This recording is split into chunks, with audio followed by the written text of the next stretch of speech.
welcome back to Japan, where I've got to be honest, I don't think I can fairly and honestly give you an objective review of Meme Tokyo's song Raw. Now, why is this? I'm not a big believer in group identity, stereotypes, groupthink, all that kind of thing, but there are some ways in which my interests, shall we say, are those stereotypes of a 36-year-old white guy.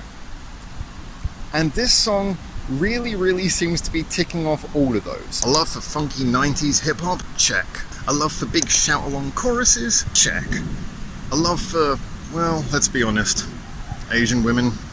Check. It's really difficult to review Raw, not to be confused with the Katy Perry song, without coming across extremely biased. So what I'm going to do instead here is I'm going to just give you a list of why I think this song does these things, not just as a cash-in on some sort of niche interests, but actually does them really bloody well. I'm going to tell you why this song is fantastic. And that should substitute as a review. Point 1. Instrumentation. Yeah, I know this is probably not where anyone would expect me to be in with this song, but if we look at the range of sounds being used in there, we do have a lot of the returning hip-hop stereotypes being used to perfect effect here. It could be the siren-like sound in the verses, it could be those horns that play during the chorus, so bouncy, it could be the use of guitar, which of course references a lot of those sort of hip-hop rock crossovers, which was such a big thing, think Walk This Way, etc. But ultimately, one of the things that really works for it is that the instruments sound natural. They don't just sound like they're programmed in. Now, if we look at the artists who were really huge during the 90s in hip-hop, a lot of it comes down to instrumentation as well as obviously the rap skills. Dr. Dre, one of the breakthrough producers, one of the things that made him such a name was the fact that he used actual instrumentalists to play the notes. Even if he wanted to have a keyboard sound, he wouldn't just program it in, someone would actually play it on the keyboard, even if it was through a synthesizer. You look at Will Smith, DJ Jazzy Jeff and all of that. Of course, they were mainly using samples, but the samples they used were always samples of really involved musicianship. Stevie Wonder, The Clash, I mean, they were using a lot of genuine instrumentalists, even if they were sampling them. And Raw really has that feeling as well, most of all, in my opinion, in the bass line. That bass line, it might be quietly underneath everything, but it really helps to make the song. I love the way that it sort of moves around, it changes, it's so hyperkinetic and yet so easy to follow at the same time. And once again, I have to give some credit to those horns. The horns feel like they were played through a keyboard, but still, they sound really fun and lively. Point number 2 is arrangement. And once again, this is an area where Raw may not be reinventing the wheel so much as perfecting it. Consider, for example, the fact that the song really never has any moment where it gets anything like boring or repetitive. In the verses, every few bars, they change up which members doing the rapping. You get little breakdowns, like I really love the one in the second verse where it goes a little bit more minimalist and that electric piano comes in for a few bars. Then also to consider that pre-chorus, which is a great little piece of pop that I think wonderfully plays towards their girl band status and adds a nice melodic tone before going into a chorus which is 100% punk in my opinion. And that idea of going through 3 genres so effectively between the beginning of the first verse and the end of the first chorus is just wonderful.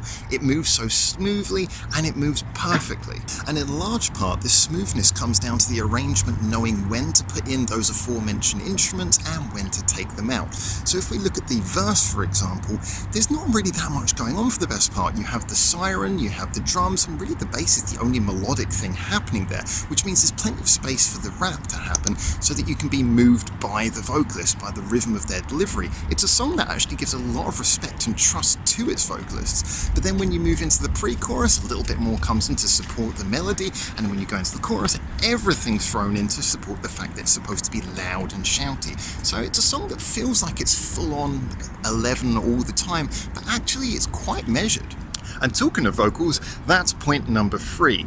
See, okay, no one's going to give them any awards for the shouting chorus because, well, shouting, but at least it had a lot of fun and energy in it.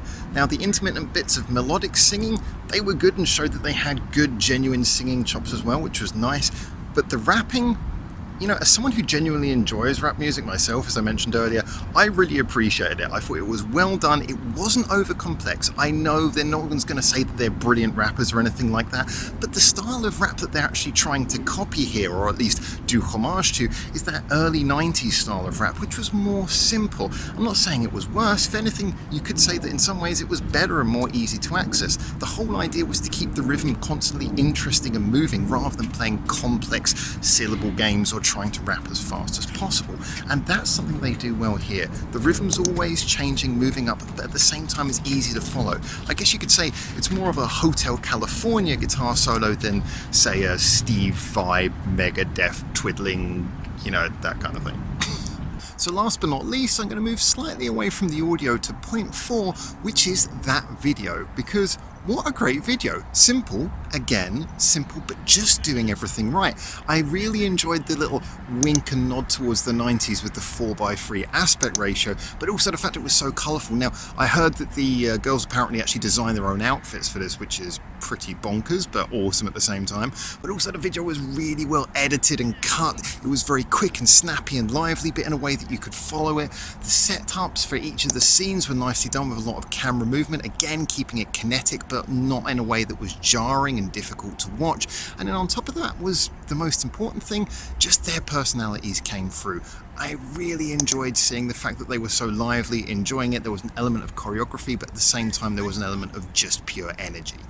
So there you have it.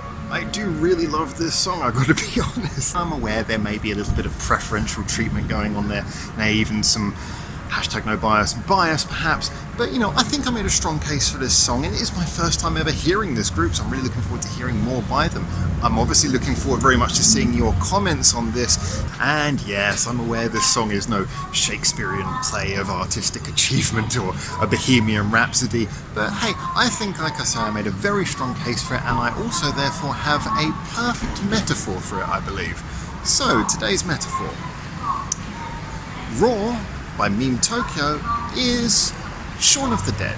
When you try to do a tongue-in-cheek homage to a genre and inadvertently end up creating something that has wonderful artistic merit of its own, stands up on its own 2 feet, and is fantastically entertaining.